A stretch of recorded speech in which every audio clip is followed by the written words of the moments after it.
कार्यक्रम के कल्याण विभाग को इस बात के लिए बधाई देता हूं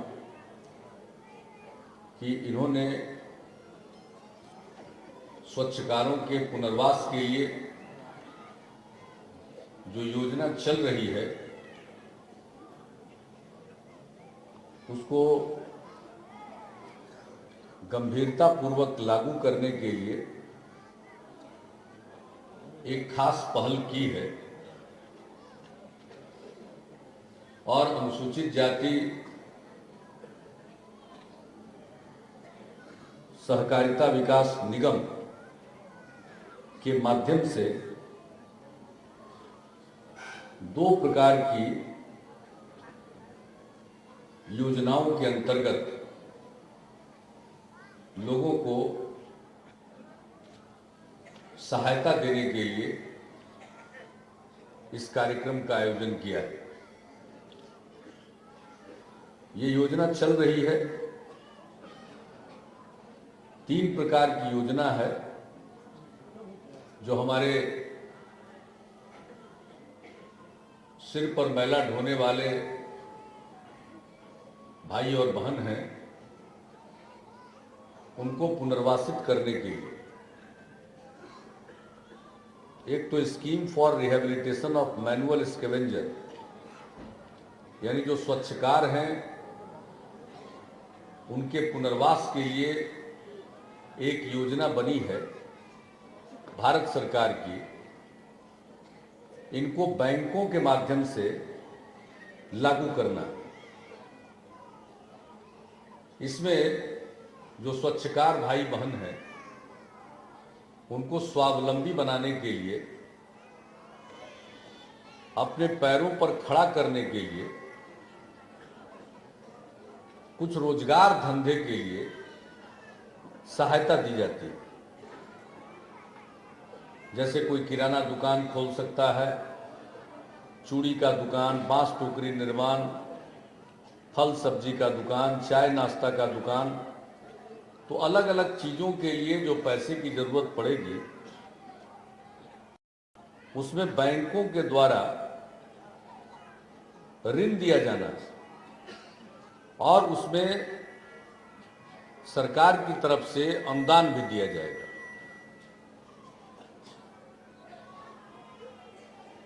दूसरी योजना है महिला समृद्धि योजना। जो स्वच्छकार बहनें हैं उनको अपने पैरों पर खड़ा करने के लिए, छोटे मोटे व्यवसाय के लिए अनुसूचित जाति निगम के द्वारा, अजाबनी जिसको संक्षेप में कहते हैं, अनुसूचित जाति सहकारिता विकास निगम, उसके माध्यम से इनको ऋण भी देना है और साथ साथ सरकार की तरफ से दिया जाने वाला अनुदान भी देना है। तो इसमें ऋण है 17,500 रुपया और सरकार की तरफ से अनुदान है 12,500 रुपया। कुल मिलाकर 30,000 रुपये की सहायता इसके अंतर्गत मिलनी है। उसी तरह से है एक और योजना है जो पुरुष हैं, स्वच्छकार भाई हैं, उनके लिए माइक्रो क्रेडिट फाइनेंस MCF योजना, ये भी अजाबनी के द्वारा ही चलाई जा रही है। ये भी 30,000 रुपये की योजना है। 17,500 रुपया ऋण और 12,500 रुपया अनुदान, दोनों मिलाकर 30,000 रुपये की सहायता मिलनी है। आज का जो ये कार्यक्रम आयोजित है, ये अनुसूचित जाति विकास निगम के माध्यम से जो ऋण और अनुदान दोनों मिलाकर 30,000 रुपया प्रति व्यक्ति सहायता देने से संबंधित है। और आप यहाँ पर आए हैं और अनेक लोगों को आज इसका लाभ होगा। यानी कुल मैं देख रहा हूं कि 4,515 लाभुकों को आज लाभ दिया जाएगा। जैसा कि मंत्री जी ने भी बताया, 13,54,50,000 रुपये का लाभ सहायता आज वितरित की जाएगी और इसी के लिए आप सब लोग आए। तो ये जो कार्यक्रम आयोजित किया इसके लिए मैं इनको बधाई देता हूँ। लेकिन एक जो हम देख रहे हैं इसकी समीक्षा करके, जो स्वच्छकारों के पुनर्वास के लिए एक जो SRMS नाम की योजना बैंकों के द्वारा हो रही है, उसकी प्रगति ठीक नहीं। इसमें मैं देख रहा हूं कि जितने लोगों का सर्वेक्षण हुआ है और जिनके सर्वेक्षण के आधार पर आवेदनों को विभिन्न बैंकों को भेज दिया गया है, उनके द्वारा पूरे तौर पर इस योजना को गंभीरता से लेकर लागू नहीं किया जा रहा है। बैंक भारत सरकार के हैं, योजना भारत सरकार की है, लेकिन उसको लागू करने में इतनी दिलचस्पी नहीं दिख रही। और हम लोगों का संकल्प है कि 2010 तक जितने भी स्वच्छकार हैं, सिर पर मैला ढोने वाले परिवार हैं, जो भाई बहन हैं, उनको पुनर्वासित कर देना। एक तो कानून बन गया कि सिर पर मैला अब नहीं ढोना है। जो भी हमारे स्वच्छकार बहनों और भाइयों से, वाल्मीकि समाज के लोगों से या किसी से जिनको हम बेहतर समाज के रूप में जानते रहे हैं, अगर कोई यह काम करवाएगा तो सजा का भागी बनेगा, उस पर केस चलेगा, उस पर सजा होगी। कोई भी आदमी अब इस प्रकार का शौचालय नहीं बनाएगा, और जिनके घर में इस प्रकार के कमाऊ शौचालय हैं, उनको बंद करके जो दूसरे प्रकार के शौचालय हैं उसका वो निर्माण करेगा, जिसमें किसी को सिर पर मैला ढोने की नौबत ना आए। कानून बन गया, लेकिन कानून बनने के बाद तो ठीक है, अब नया नहीं बनेंगे, पुराना जिनके घर में है वो उसको बदल लें। लेकिन जो हमारे स्वच्छकार भाई बहन हैं, वो इस पर निर्भर थे, इनकी जीविका उस पर आधारित थी, तो उनको अन्य प्रकार से पुनर्वासित करना है, उनको बसाना है, उनको उनके पैरों पर खड़ा करना है। इसके लिए 3 प्रकार की योजना बनी।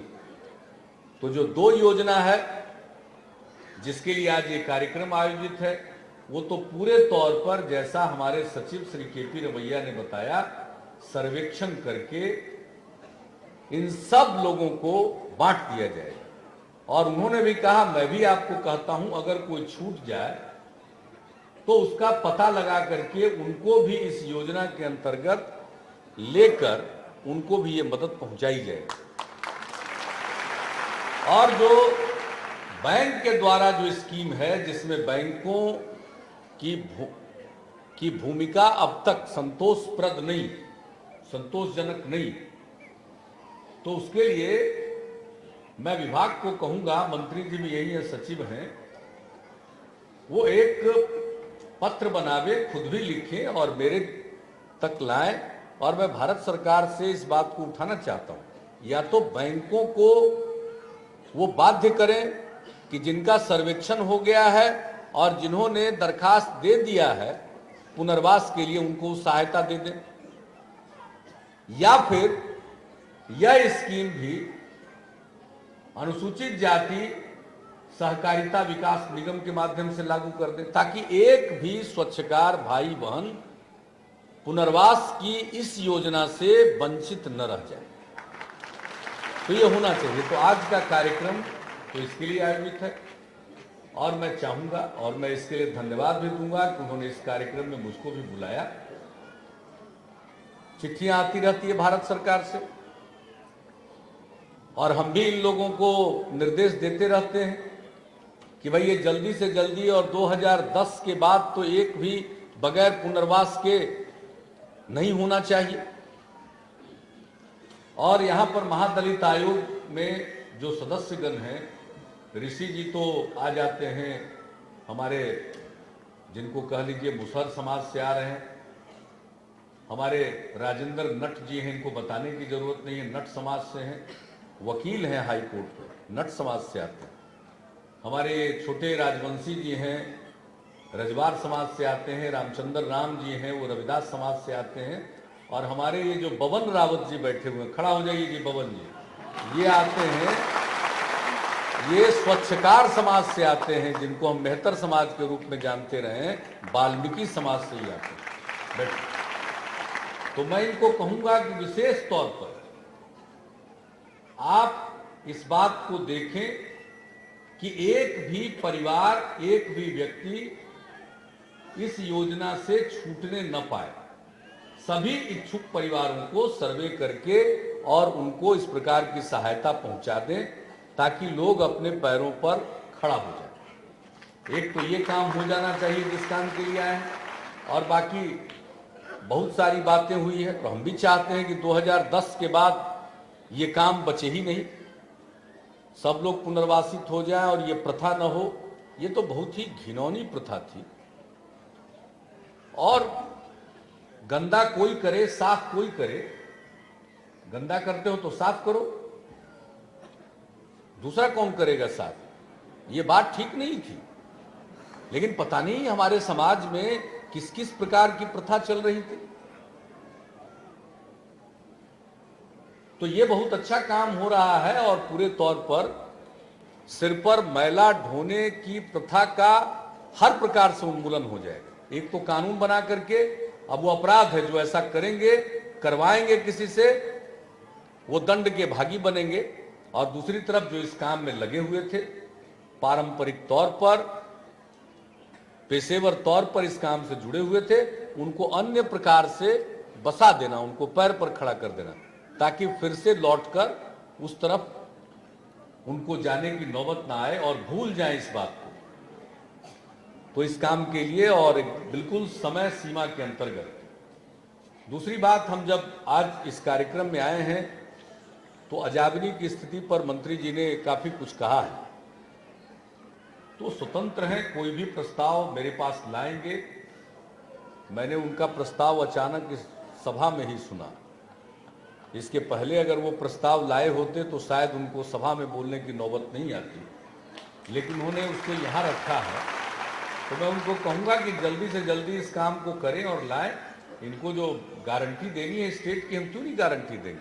अनुसूचित जाति के बीच में जो संस्था काम कर रही है, सहायता देती है, उनको हम जरूर गारंटी देना चाहते हैं। कोई कानूनी पेच भी होगा तो उस पेच को भी हम लोग खोलेंगे। बहुत पेच को खोला है, बिहार में तो पेच ही पेच रहा है, तो हम तो हर जगह पेच को ढीला करने के लिए पेचकस लेके घूमते। पेच को हम कसते नहीं है, पेच को हम हटा देते हैं, खोल देते हैं। तो हम तो लेके घूमते रहते हैं हर जगह। अभी जो आप बता रहे थे कि जो सहकारी संस्थाएं हैं वो ठीक काम नहीं कर रही, आपने एक उदाहरण देकर के बताया। तो आप माननीय मंत्री हैं, आप जानते हैं कि किस प्रकार से सहकारी क्षेत्र को ठीक करने के लिए हमने कानून में संशोधन किया। और जो प्राथमिक सहयोग समिति है, कृषि साख सहयोग समिति, पैक्स जिसको कहते हैं, उसको कैसे खोला?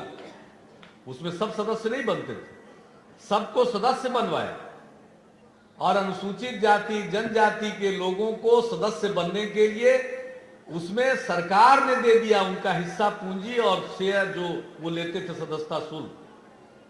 तो जिस तरह से पैक्स का पुनर्गठन हुआ और चुनाव करा दिया निष्पक्ष। बहुत लोग कहते हैं कि बड़ा ही नुकसान हो रहा है, ये सब चुनाव मत कराइए, समर्थक लोग आपस में भिड़ जाते हैं। हमने कहा कि हमको ये सब काम करना है और जितनी लोकतांत्रिक संस्थाएं हैं उसको मजबूत बनाना और सब के लिए उसको खोल देना ताकि सब लोग उसका लाभ ले सकें। कुछ ही लोग उसका लाभ क्यों लेंगे, सब लोग उसका लाभ लेंगे और उसमें वो भागीदार बनेंगे। इसके लिए कुछ नुकसान भी उठाना पड़ता है, तो हमको कोई उसके लिए तनिक भी परवाह नहीं रहती। तो जैसे पैक्स बना दिया, ठीक कर दिया, तो उसी तरह से आप अपनी सोसाइटी को ठीक कराइए और इसमें लोगों को सदस्य बनने के लिए हिस्सा पूंजी और सदस्यता शुल्क जो 11 रुपया लगेगा वो सरकार की तरफ से दे दिया जाएगा। मेंबर बनाइए, सब लोगों को मेंबर बना करके एक एक जगह पर, हर जगह कोऑपरेटिव एक अभियान चलाइए। अगर अनुसूचित जाति सहकारिता विकास निगम को व्यापक बनाना चाहते हैं, मजबूत बनाना चाहते हैं, तो सबसे पहले ज्यादा से ज्यादा प्राथमिक सहयोग समितियां बना दीजिए। और प्राथमिक सहयोग समिति में जब हम पैक्स में मेंबर बनने के लिए अनुसूचित जाति जनजाति को सहायता दे रहे हैं, तो आप अगर मेंबर बनवाइए, उनको भी पूरी सहायता मिलेगी। सिर्फ जरूरत है कि उनका मेंबर बना के सोसाइटी बनवा दीजिए। और अगर कोई कानून में पेच है, उसके लिए अलग से संशोधन लाना पड़ेगा। तो ये जो विधानसभा का सत्र आने वाला है, इसको मत जाने दीजिए। अगर संशोधन की जरूरत नहीं है तो प्रस्ताव ले आइए, उसको तुरंत हम लोग पारित करेंगे। और चूंकि पैसा देना पड़ेगा तो मंत्रिमंडल के लिए प्रस्ताव लाइए, ताकि पूरा नीचे तक टोला टोला जितना भी है सबका कोऑपरेटिव सोसाइटी बनवा दीजिए, सहकारिता समिति, और उसके बाद चुनाव के माध्यम से ये निगम बन जाएगा। तो इस प्रकार के चुनाव से जो निगम के पदाधिकारी बनेंगे, वो अपने परिवार के नाम पर पैसे की निकासी करके हड़प नहीं लेंगे। तो उसको बचाना है तो उसको तो व्यापक बनाइए, सबको भागीदार बनाइए और लोक शिक्षण कीजिए। वो तरीका, जैसे पैक्स सुधर रहा है वैसे आप इसको सुधार सकते हैं। और चुनाव कराने के लिए तो हमने स्वतंत्र प्राधिकार बना दिया है। चुनाव के लिए एक अलग हम समिति बना दिया, प्राधिकार हमने। जैसे लोकसभा विधानसभा का चुनाव आयोग कराता है, और जैसे मुखिया सरपंच प्रमुख जिला परिषद नगर निकाय का चुनाव राज्य निर्वाचन आयोग कराता है, उसी तरह से इस तरह की समितियों के चुनाव के लिए भी राज्य निर्वाचन प्राधिकार हम लोगों ने बना दिया। उसके माध्यम से चुनाव हो जाएगा, जो चुन करके आएगा वो पदाधिकारी बनेगा। लेकिन इसको गांव गांव तक, प्रत्येक अनुसूचित जाति के गांव टोलों तक इसको पहुंचा दीजिए। और देखिए, इस प्रकार की सहकारी समितियां अगर बन जाएगी तो लोगों तक बात पहुंचेगी। आज कहां बात पहुंचती है? आपने ठीक कहा कि सब वोटर जरूर बनिए, लेकिन उसके साथ साथ अभी काम आने वाला है फिर से जनगणना का। 2010 में जनगणना भी होनी है, और तब तक एक तिथि भी निर्धारित हुई है। राज्य सरकार की उस पर मंजूरी प्राप्त हुई है, हमने उस पर हस्ताक्षर किया है, मंजूर किया उसको। 1 अप्रैल से लेकर के 15 मई के बीच में संभावित है कि पूरे बिहार में जनगणना होगी, देश भर में होने वाली है। तो अलग अलग राज्य के लिए डेट तय हो रहा था। 1 अप्रैल से लेकर 15 मई के बीच में, या आगे पीछे जो भी ये जनगणना करने वाले राष्ट्रीय स्तर पर जो संस्था है, वो अंत में जो भी डेट आगे पीछे करे। तो ये जो जनगणना होने वाली है, तो इस जनगणना में तो अनुसूचित जाति अनुसूचित जनजाति के कोई लोग न छूटे, कोई टोला मोहल्ला न छूटे। कभी कभी होता है, कई लोगों की गिनती नहीं होती है, किसी टोले में कोई नहीं पहुंच पाया। तो अगर इस तरह की संस्थाएं होंगी तो जागृति होगी और सब आदमी अपनी गिनती करा लेगा। तो अनुसूचित जाति में तो जो अलग अलग जातियां हैं उसकी भी गिनती हो जाती है। तो जो ये काम है, मुझको ये लगता है कि इस काम को आपके विभाग को हाथ में ठीक ढंग से इसके प्रचार प्रसार को लेना चाहिए। क्योंकि जो निर्धारित काम है सिर्फ उतने ही नहीं, हम तो रोज नया काम निकालते हैं। हमने तो राज्य में महादलित आयोग गठित करके जो अनुसूचित जाति के लोग थे उनके बीच में जो हाशिए पर लोग थे उनको महादलित के रूप में चिन्हित किया। महादलित आयोग ने पहली रिपोर्ट दी तो 18 जाति शामिल हुई, दूसरी रिपोर्ट के बाद 2 और शामिल हो गई, तीसरी रिपोर्ट के बाद 1 और शामिल हो गई। तो जो भी हैं, इन जातियों के लिए महादलित विकास मिशन, जिसमें आप भी शामिल हैं, उनके माध्यम से हम अन्य प्रकार की योजनाएं भी चलाएंगे। जो भी इसमें जिसके पास घर नहीं है उसको हम घर बनाने के लिए पैसा देंगे। जिसका नाम इंदिरा आवास के लिए है उसको तो इंदिरा आवास से पैसा मिलेगा। किसी कारण से किसी का नाम छूटा हुआ है किसी परिवार का, तो उसको राज्य सरकार की तरफ से घर बनवाने के लिए पैसा देंगे।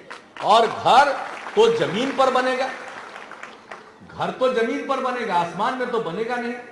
तो बहुत ज्यादा ऐसे महादलित परिवार हैं जिनके पास इंदिरा आवास के लायक भी बांस की जमीन नहीं है। तो वैसे लोगों को हम बांस की जमीन उपलब्ध कराएंगे।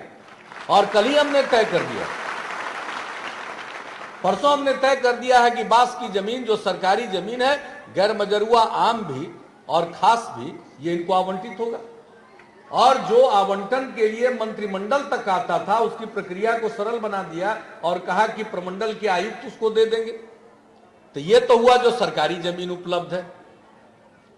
इसके बाद भी लोग बचे हैं तो उनको हम जमीन खरीदने के लिए पैसा देंगे और वो जमीन खरीदेगा और इसके बाद उस पर मकान बनाने के लिए हम पैसा देंगे।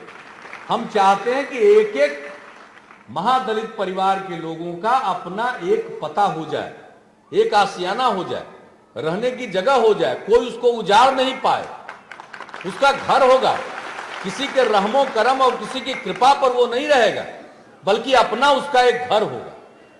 यह बहुत जरूरी है। उसका अपना घर होगा, उसके साथ साथ उसका अपना शौचालय होगा परिवार का। खुले में शौच करना बीमारियों को निमंत्रण देने के समान है। अभी हम लोगों ने चर्चा की, ये स्वच्छकार समाज के लोग आप बैठे हैं, बात हो गई सिर पर मैला ढोने की प्रवृत्ति, ये प्रथा बहुत खराब है, उसको समाप्त करने के लिए कानून भी बन गया। और दूसरी तरफ खुले में शौच करना अनेक प्रकार की बीमारियों को बुलाना है, इसलिए सबको शौचालय बनाना, घर घर में शौचालय बनाना। ये बिहार अकेला राज्य है इसमें जो भी परिवार अपना शौचालय बनाएगा उसको सरकार सहायता देती है। तो इस सभी परिवार को घर के अलावे अपना शौचालय होगा।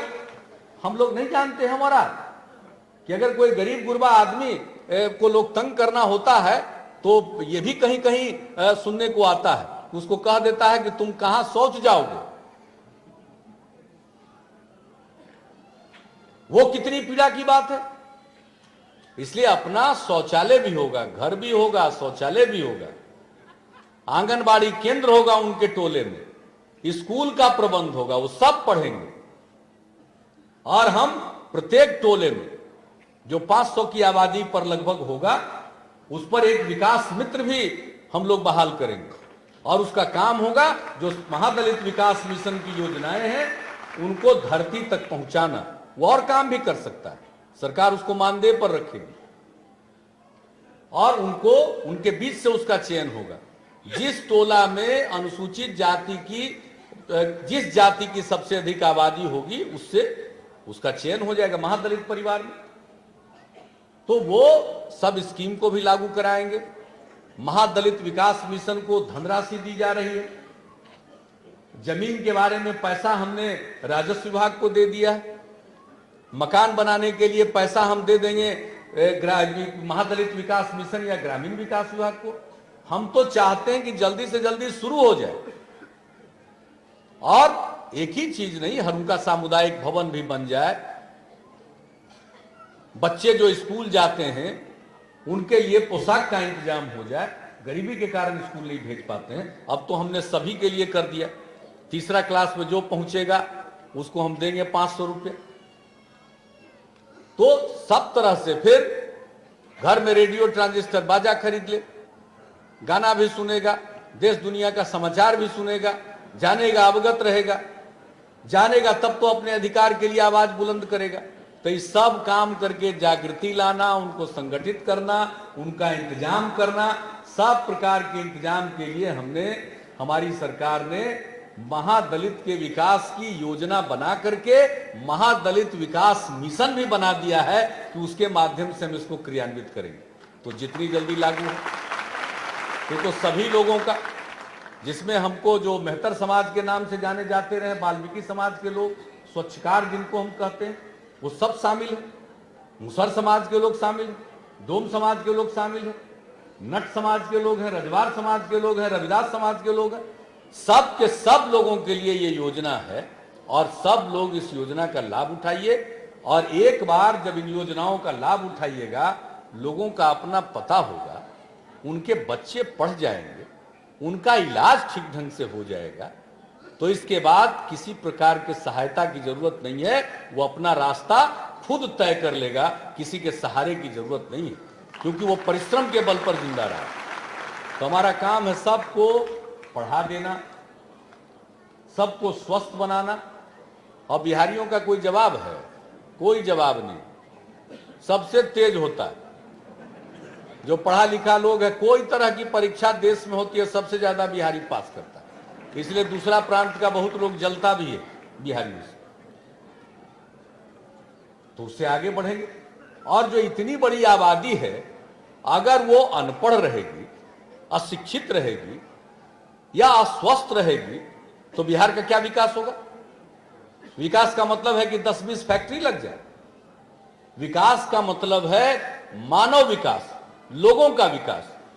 जब आपका विकास नहीं हुआ, आपके जीवन में कोई बदलाव नहीं आया, तो उस विकास का क्या मायने? आज आपके पास घर नहीं, कर एक घर हो गया, तब तो लगा कि भाई विकास हुआ। आज कोई इलाज करने वाला नहीं, कल बीमारी पड़ने पर इलाज हो जाए, तब तो विकास है। तो हम चाहते हैं विकास की किरण हर घर तक पहुंचे, हर परिवार तक पहुंचे, हर व्यक्ति तक पहुंचे। इसलिए हमने समाज के वैसे तबकों की पहचान की है जिन तक विकास की किरण नहीं पहुंची। हम कोई पक्षपात नहीं कर रहे हैं। हम पर आरोप लगाते हैं कुछ नेता लोग कि हम दलित समाज को बांट रहे हैं। बांट नहीं रहे, हम तो मजबूत बना रहे हैं कि जिस तक कोई फायदा नहीं पहुंचा उसको हम एक मुश्त सब चीज का फायदा पहुंचा दें, तो भी अपने पैरों पर खड़ा हो जाए, बाकी तो अपना रास्ता तय कर लेगा। और कुछ लोग थे कि बाकी दलित समाज के लोगों को कुछ मिलता नहीं था और सभी दलित समाज के नाम पर वो अपनी बात कहते रहते थे, लोग सुनते रहते थे। हुआ क्या? अच्छा, आप सब लोग बैठे हुए महादलित समाज हम जिनको आज कहते हैं, जो दलितों में भी हाशिए पर है, उनको महादलित समाज कहा है। हम थोड़ी चाहते हैं कि आप महादलित बने रहें। हम तो चाहेंगे कि जल्दी से जल्दी आप आगे बढ़िए, जल्दी से जल्दी आप समाज की मुख्य धारा में आ जाइए, सब चीज तक आपकी पहुंच हो जाए, किसी प्रकार का भेदभाव आपके साथ न हो। हम लोग तो वो चाहते हैं। इसलिए समाज के जिस तबके को विशेष सहायता की जरूरत है, उनको हम विशेष सहायता दे रहे हैं। चाहे महादलित समाज हो, पिछड़ों में अति पिछड़ा हो, अल्पसंख्यक समाज के लोग हों, चाहे महिलाएं हों, किसी भी जात की महिला हो, किसान हो, उनकी सहायता के लिए हम काम कर रहे हैं, दस्तकार के लिए काम कर रहे हैं। यानी हर वो तबका जिसको विशेष सहायता की जरूरत है, उनको हम विशेष सहायता दे रहे हैं। और बाकी सभी के लिए हम काम कर रहे हैं। सड़क बन रही, स्कूल खुल रहा, अस्पताल बन रहा, ये सारा काम हो रहा ताकि समाज के सभी तबके के लोगों को फायदा पहुंच जाए। और जिस तबके को और ज्यादा सहायता की जरूरत है, जिसने स्कूल का मुंह नहीं देखा, उनको हम स्कूल तक नहीं पहुंचाएंगे। 25 लाख बच्चे जब हमारी सरकार बनी थी तो स्कूल के बाहर थे। 3 साल के प्रयत्न में 15 लाख बच्चे स्कूल पहुंच गए, पिछले साल के सर्वेक्षण के मुताबिक। अब इस साल सर्वेक्षण होगा तो शायद बेहतर और परिणाम आवे। 10 लाख जो बचे हैं, उसमें से ज्यादातर कौन है? या तो वो अल्पसंख्यक समाज के लोग हैं या महादलित वर्ग से आते हैं। तो इनको स्कूल तक पहुंचाने के लिए हम उत्थान केंद्र खोल रहे हैं, तालीमी मरकज खोल रहे हैं कि बच्चों को वहां रखा जाए, उसको खिलाया जाए, पढ़ाया जाए, स्कूल के लायक बनाया जाए और अंत में स्कूल पहुंचा दिया जाए। तो हम दलितों को बांट रहे हैं कि दलित समाज का जो हिस्सा स्कूल के बाहर है उसको स्कूल पहुंचा रहे हैं। लेकिन लोग बोलने के लिए स्वतंत्र हैं, जो चाहते हैं बोलते हैं। समाज में कटुता पैदा करते हैं कुछ लोग, हमारा उनसे कोई विवाद नहीं। हम तो सबके लिए कर रहे हैं। हमने तो पासवान समाज की भी स्थिति का अध्ययन करने का निर्देश महादलित आयोग को दिया कि आप उनकी स्थिति का भी अध्ययन करिए और उनकी सहायता के लिए अगर कोई विशेष कार्यक्रम की जरूरत है तो वो सुझाइए। एक कार्यक्रम तो महादलितों के लिए चल रहा है, महादलित विकास मिशन। हम महादलित के दायरे से आगे जाकर हमने महादलित आयोग को निर्देश दिया है कि आप इसके भी स्थिति का अध्ययन करिए और अध्ययन करने के बाद हमको रिपोर्ट दीजिए कि उनके लिए क्या किया जा सकता है। हम तो एक एक आदमी के लिए चिंतित हैं, हम सबके लिए चिंतित हैं, लोग अपने लिए चिंतित हैं। और एक बात हम बता देते हैं, हमको बात बनाने नहीं आता। बहुत लोग बहुत तरह का काम कर रहे, कोई नहा वहा दिया इसी में वाहवाही ले रहा था। हम इन सब काम नहीं करते, हम तो काम करने में विश्वास करते हैं। और काम करते रहेंगे। और दूसरी बात है, मेरे पास कोई और दूसरा काम नहीं, लोगों की सेवा को छोड़कर मेरे पास और कोई दूसरा काम नहीं। और बहुत लोग राजनीति में हैं जिनको बहुत तरह का काम है, किसी को परिवार की चिंता है, पत्नी की चिंता है, बेटा की चिंता है, साला की चिंता है, बहुतों की चिंता। और हमको सिर्फ बिहार के 9.5 करोड़ लोगों की चिंता है। यहां का हर लड़का मेरे लड़के के समान है, हर लड़की मेरी लड़की के समान है। तो हम तो आपकी चिंता करते हैं। बहुत लोगों का उपहास भी हमारा उड़ाते हैं, मेरी आलोचना करते हैं, कटु आलोचना करते हैं।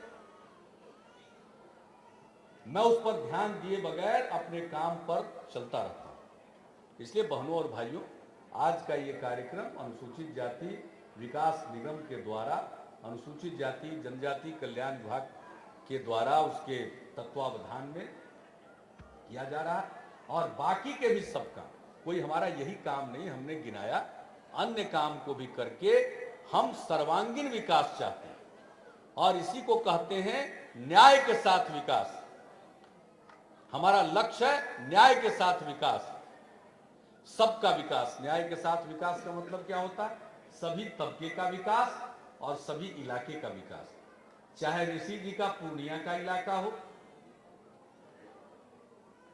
या मगध का इलाका हो, या भोजपुर का इलाका हो, या मिथिला का इलाका हो, या कोई भी इलाका हो, हर इलाके का विकास और समाज के हर तबके का विकास, उसी का मतलब है न्याय के विकास के साथ विकास। और उसी के लिए हम प्रतिबद्ध हैं और उसी में रात दिन लगे रहते हैं।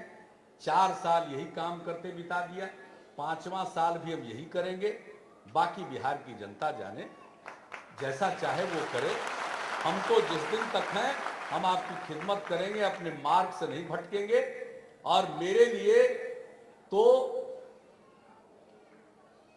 यानी काम पड़ा रहता, हमको चिंता रहती है कि कैसे हम इस काम को पूरा करें।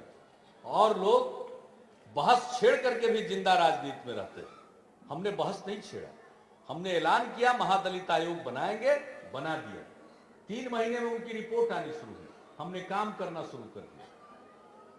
पोशाक के लिए और बाजा के लिए पैसा भी देना शुरू किया, जमीन का भी इंतजाम कर रहे हैं, उसके लिए पैसा भी हम देंगे। तो हर घर तक विकास की रोशनी को पहुंचा देना। और बाकी आपको जो आज सहायता मिल रही है, मैं आपसे यही प्रार्थना करूंगा कि इस पैसे का कुछ छोटे मोटे व्यवसाय में लगाने में इसका सदुपयोग कीजिएगा, इसका बहुत फायदा होगा। देखिए, मैं देखता हूं रोज कि एक बोरा नीचे बिछा करके या एक ठेला ले करके उस पर सब्जी रख करके भी 1000 रुपया की भी पूंजी लगती है और उससे 200 रुपया लेकर वो घर जाता है। और हमने तो पटना में देखिए, रमैया जी थे, एक बार प्रशासक पूछ लीजिए, ये लोग रिक्शा वाले का कोई रूट बनाए थे, हमारी सरकार बनी, हमने बुलाया, हमने कहा कि भाई जब तक हम हैं तब तक न कोई रिक्शा वाले को तंग करेगा न ठेला वाले को तंग करेगा। आज जमीन पर रख करके कोई सब्जी उब्जी बेच करके 2 पैसा कमाता है तो उसको रोज पुलिस वाला यहाँ से वहां खबर देगा। ये नहीं होगा, अपना काम करने दीजिए, या तो उसको काम दीजिए, नहीं तो जो अपना काम कर रहा है उसमें उसको तंग मत करिए। आप न कोई ठेला वाला से, रिक्शा वाला से, ये जो बेचारा सब बेचता रहता है बोरा बिछा करके नीचे, उससे कोई नहीं रंगदारी मांगता है और कोई नहीं तंग करता। अगर कोई तंग करेगा तो हम समझेंगे कि उसने हमको तंग किया, मेरी सरकार से तंग किया। इसलिए हमारा तो इस सब में काम में समय बीतता है। आप सबका सहयोग चाहिए, आप सबका कि जो योजनाएं हैं उसको लागू करने में आपकी मदद चाहिए। और आज जो कुछ भी किया जा रहा है, इसके लिए मैं फिर से एक बार विभाग को और अनुसूचित जाति सहकारिता विकास निगम को मैं बधाई देता हूं।